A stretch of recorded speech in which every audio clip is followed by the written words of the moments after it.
जय हिंद दोस्तों, कैसे हैं आप सब। आशा करता हूँ आप लोग अच्छे होंगे और आप अपने केबीएस पीआरटी की इंटरव्यू की तैयारी सही तरीके से कर रहे होंगे। दोस्तों, इससे पहले आपको 9 चैप्टर तक की समरी कराई जा चुकी है। लिंक उसका डिस्क्रिप्शन में दे दूंगा, आप उसे चेक कर लीजिएगा। तो चलिए शुरुआत करते हैं और देखते हैं आज के आगे के चैप्टर की समरी को। ये 10 चैप्टर है जिसका नाम है झूलम झुल्ली। दोस्तों, इसके अंदर एक पोयम दिया हुआ है जिस पोयम का नाम है झूलम झुल्ली। इसमें बच्चे माटी से खेल रहे हैं। आओ पानी पानी खेलें, धरती में बीजों को बोएं, खेल किसानी खेलें, छुपम छुपी खेलें, आओ झूलम झुल्ली खेलें, चढ़े पेड़ पर पकड़म पकड़ी, कुद्दम कुद्दी खेलें। श्याम सुशील जी की कविता है। इसमें बताया गया कि बच्चे किस तरीके से खेल रहे हैं। पानी से खेल रहे हैं, धरती को बीजों में बो रहे हैं, खेल किसान बनी करके खेल रहे हैं, यानी कि किसान बन बनकर खेल रहे हैं। इसमें कुछ क्वेश्चन दिया हुआ है, इसे आप देख सकते हैं बच्चे क्या क्या कर रहे हैं। आपको कौन से खेल पसंद है और माटी माटी खेल कैसे खेला जाता है। झटपट कहिए। झटपट कहिए में देखिए थोड़ा सा। एक थे भाई खट, एक थे भाई पट, भाई एक पाई एक मटर, दोनों दौड़े झट, आधी खाए कट आधी खाए पट, वो देखो खटपट सोए हैं सटसट। ये सुशील शुक्ल जी की है।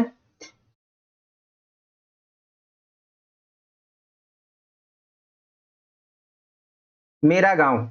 मेरा गांव चित्र और बातचीत, यानी कि चित्र को देखकर आपको बताना है कि ये चित्र क्या कह रहा है, इसमें क्या हो रहा है, लोग क्या कर रहे हैं। इन महिला को देखकर आप क्या कहेंगे, क्या कर रही हैं ये फसल काट रही हैं। गांव में ट्रैक्टर है, सुबह सुबह लोग अपनी जानवरों को चराने जा रहे हैं। कुछ महिलाएं घर का काम कर रही हैं अपने, और ये लड़की बकरी को चारा खिला रही है। आगे देखें तो ये ट्रैक्टर चला रही हैं, जो कि ज्यादातर ये माना जाता है कि खाली आदमी ट्रैक्टर चलाते हैं, लेकिन इसको देखकर लगता है कि भाई औरतें भी ट्रैक्टर चला सकती हैं। ये खेत में क्या डाल रहे हैं, खाद डाल रहे हैं। सुबह लोग पानी निकाल रहे हैं, ये बेचने के लिए जा रहे हैं। ये सब है गांव के चित्र देखकर आप ये बता सकते हैं कि ये गांव में क्या क्या होता है। सब चीज का चित्र इसमें दिया हुआ है।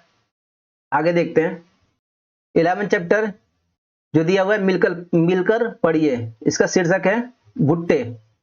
भुट्टे। नीना के नाना बाजार गए, नाना खूब सारे भुट्टे लाए। यानी कि नीना के नाना जो है बाजार जाते हैं, वहां से खूब सारे भुट्टे लेकर आते हैं। अब भुट्टा को नीना नाना ने नीने के लिए भुट्टे बुने, यानी कि नाना नीना के लिए भुट्टा भूजते हैं और नीना जी भर के भुट्टे खाती है। नीना की नानी ने भी भुट्टे को उबाले और फिर ये सब लोग मिलकर आराम से भुट्टे खाते हैं। बस यही दिया हुआ है कि नीना के नाना जो बाजार जाते हैं और बाजार से भुट्टे भुट्टे लेकर आते हैं, जो दोनों लोग पूरे तीनों लोग मिलकर खाते हैं इसको। अगला चैप्टर है फूली रोटी। ये कहानी के रूप में है। इसे देखिए आप, इसमें क्या क्या दिया हुआ है। जमाल की माँ रसोई में खाना बना रही होती है। जमाल माँ को देख रहा होता है कि खाना, मम्मी रोटी कैसे बना रही है इनकी। जमाल का मित्र जो है बर्तनों के साथ खेलता है। जमाल के मित्र का नाम क्या है, जय। ये बर्तनों के साथ खेलता है। जमाल अपनी माँ को रोटी बनाते हुए देखकर जमाल भी रोटी बनाना चाहता है। वो अपनी माँ से आटा मांगता है। उसकी माँ छोटी सी लोई देती है, आटे की छोटी सी लोई का टुकड़ा देती है कि लो बेटा तुम ही बना लो। जमाल रोटी बेलने लगा, उसने रोटी पर सूखा आटा लगाया। जमाल से रोटी गोल नहीं बन पाई, तो रोटी को गोल करने के लिए जय ने क्या किया कि कटोरी दी और कटोरी से काट कर ये रोटी को गोल बना लेता है। रोटी गोल तो हो गई। माँ ने जमाल की रोटी को सेक दी और जमाल की रोटी खूब फूली। जमाल और जय ने इस रोटी को खुशी खुशी से खाया। तो यही चैप्टर में है कि जमाल की माँ रोटी बना रही थी, तो जमाल भी देखकर रोटी बनाने की इच्छा जागृत करता है। लेकिन रोटी बनाना शुरू करता है जमाल, तो रोटी गोल नहीं बन पाती है। इसका दोस्त है जय। जय एक कटोरी देता है और ये कटोरी से फिर काट के रोटी को गोल बनाता है। उसकी माँ फिर इसे सेकती है और रोटी फूल जाती है। फिर ये दोनों मिलकर खाते हैं। आनंदमयी कविता दे रखा कि अगर रोटी अगर गोल ना बने तब क्या करेंगे आप। रोटी अगर गोल ना बने, बन जाए कहीं का नक्शा, नक्शे को फिर कैसे दबाऊं, नक्शे को फिर कैसे पकाऊं, तो फिर इसका क्या करूं, गोल बना लूं पृथ्वी जैसी, या उस देश को डाक से भेजूं, बन गया है जहां का नक्शा। पहली दिया हुआ है जो बच्चों को बहुत पसंद आती है। बंद रहेगा घर के बाहर जब जाते हैं, लटकाती दरवाजे पर, अगर नहीं खोले हम इसको, बंद रहेगा पूरा घर। हम बताते हैं, मेरे बस्ते के भीतर है और मेज पर धरी हुई, हम पढ़ते हैं, तुम पढ़ते हो, तस्वीरों से भरी हुई। फिर एक जैसे गांव का चित्र आया था, वैसे एक रसोई का भी चित्र आया हुआ है। चित्र और बातचीत में कि रसोई में क्या क्या चीज है, क्या क्या रखा हुआ है। कद्दू है, करछी है, लहसुन का चित्र देख सकते हैं आप। तलना यानी कि आदमी क्या तल रहा है, जलेबी। रसोई है, जो रसोई है जलेबी तल रहा है। इधर बर्तन रखे हुए हैं, फिर टमाटर है, कढ़ाई है। तो ये बच्चों से आप पूछ सकते हैं कि रसोई में क्या क्या चीज है। अगर उनके घर पे खाना बनता है, खाना तो सभी घर पे बनता है, तो रसोई में क्या क्या चीज इंपॉर्टेंट होता है और क्या क्या चीज रखा जाता है, आप ये बच्चों से पूछ सकते हैं। यूनिट 4, त्योहार और मेले। चित्र और बातचीत, फिर वही, इसका शीर्षक है मेला। मेले में देखिए चित्र में क्या क्या दिया हुआ है। ये भी कविता के रूप में है, शीर्षक मेला। घर के पास लगा था मेला, उसमें आया चाट का ठेला। घर के पास लगा था मेला, उसमें आया चाट का ठेला। हमने जाकर खाई चाट, ऐसे थे मेले के ठाठ। घर के पास लगा था मेला, उसमें आया झूले वाला। हमने जाकर झूले झूले, मन में नहीं समाये फूले। घर के पास लगा था मेला, उसमें एक खिलौने वाला। लाए जाकर 4 खिलौने, रंग बिरंगे बड़े सलोने। घर के पास लगा था मेला, हमने देखा मन भर मेला। गुड़िया गुनगुन दोनों साथ, छोटू ने पकड़ा था हाथ। मेले के थे ऐसे ठाठ, झूले ठेले सुंदर हाट। रमेश थानवी जी की कविता है ये। आप भी अगर मेले में जाते हैं तो ये सारी चीजें देखते हैं। मेले में क्या क्या होता है, खूब भीड़ होती है। मेले में गुब्बारे होते हैं, खिलौने होते हैं, खाने की चीजें होती हैं। बातचीत के लिए क्वेश्चन, आप भी इस मेले में होते तो क्या क्या करते? मेले में छोटू ने किसका हाथ पकड़ा था और क्यों? चाट के अतिरिक्त ठेले पर रखकर क्या क्या बेचा जाता है? आप अपने यहाँ लगने वाले मेले के विषय में बताइए। चैप्टर 14, बरखा और मेघा। इसमें 2 सहेलियां हैं, एक मुर्गी और एक बत्तख। मुर्गी का नाम था मेघा और बत्तख का नाम था बरखा। आप इजीली इनका नाम याद कर सकते हैं। म से मुर्गी, म से मेघा, ब से बत्तख, ब से बरखा। इन दोनों के 3-3 बच्चे हैं।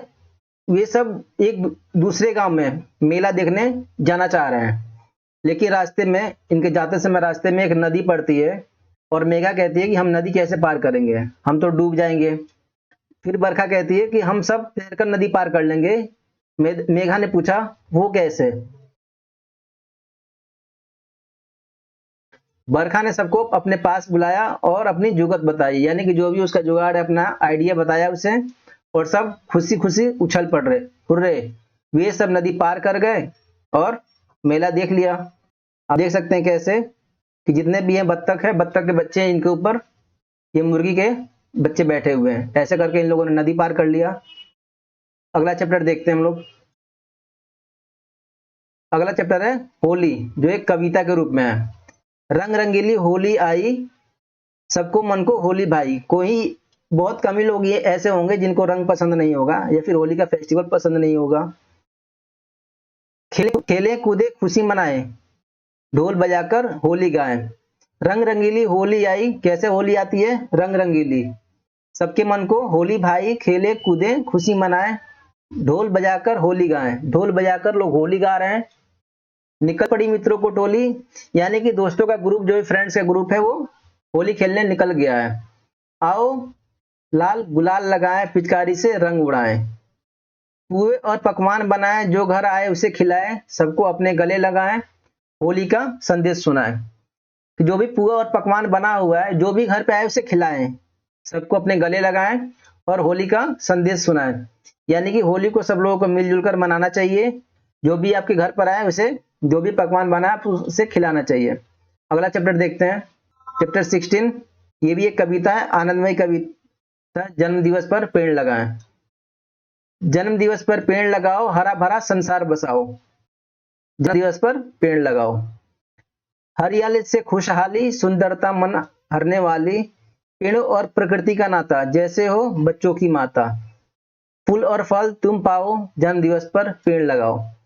पेड़ लगाने के बहुत सारे फायदे हैं। आप ये फायदे बच्चों को गिनवा सकते हैं, क्लास में बच्चों को दिखा सकते हैं और बच्चों को और पेड़ों के बारे में बता सकते हैं। ठीक है, आप कमेंट बॉक्स में ये जरूर कमेंट करके बताइएगा कि पर्यावरण दिवस किस दिन मनाया जाता है। यूनिट 5, हरी भरी दुनिया। हवा। ऊपर नीचे दाएं बाएं, हवा चली साए साए।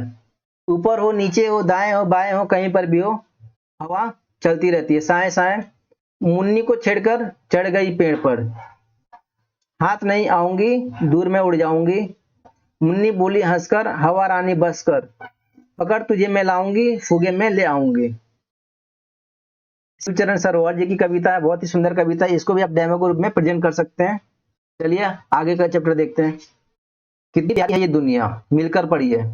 मुझे हवा प्यारी लगती है और सूरज और बारिश भी। यानी कि हवा और सूरज, इसके बारे में दिया गया कि ये क्यों प्यारे लगते हैं, सूरज और बारिश क्यों प्यारे लगते हैं। मुझे धरती प्यारी लगती है और समुद्र और आसमान भी। मुझे चिड़िया भी प्यारी लगती है और जानवर और मछलियां भी। मुझे फूल प्यारे लगते हैं और फल भी। मुझे अपनी किताबें अच्छी लगती है और अपने कपड़े अपने खिलौने भी। मुझे माँ और बापू प्यारे लगते हैं और अपने भाई और बहन भी। मुझे सारी दुनिया प्यारी लगती है। जयंती मनोकरण जी की है ये।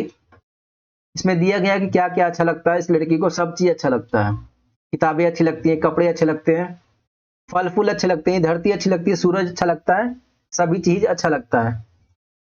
चलिए देखते हैं और नेक्स्ट चैप्टर को। चित्र और बातचीत। हरी भरी दुनिया में क्या क्या चित्र में क्या क्या दिया हुआ है, कौन कौन से जानवर है क्या है, इसे आप देख लीजिएगा।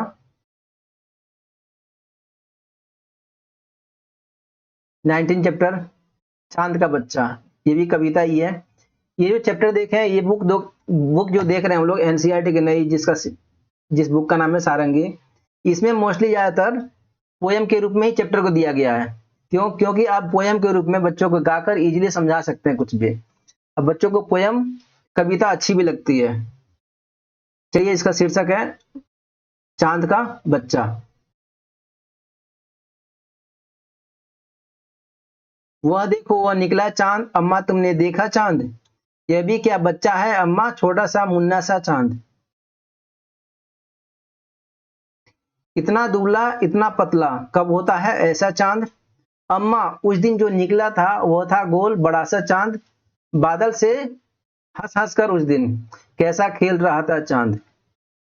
छुप जाता था निकल आता था, करता था तमाशा चांद, अपने बच्चों को भेजा है घर में बैठा होगा चांद, यह भी एक दिन बन जाएगा अच्छा गोल बड़ा सा चांद। अच्छा अम्मा कल क्यों तुमने मुझको कहा था मेरा चांद। अफसर मेठी जी की कविता है ये। तो इसमें एक बच्चा है, वो अपनी माँ से क्या कह रहा है कि चांद को जब उसने पहली बार देखा था कैसा था, और उसके बाद में कैसा था चांद, है वो देखो निकला चांद, यानी चांद निकल आया है। अम्मा तुमने चांद देखा, यह क्या बच्चा है अम्मा, यानी कि जो छोटा सा चांद है इसको ये चांद का बच्चा कह रहा है, छोटा सा मुन्ना सा।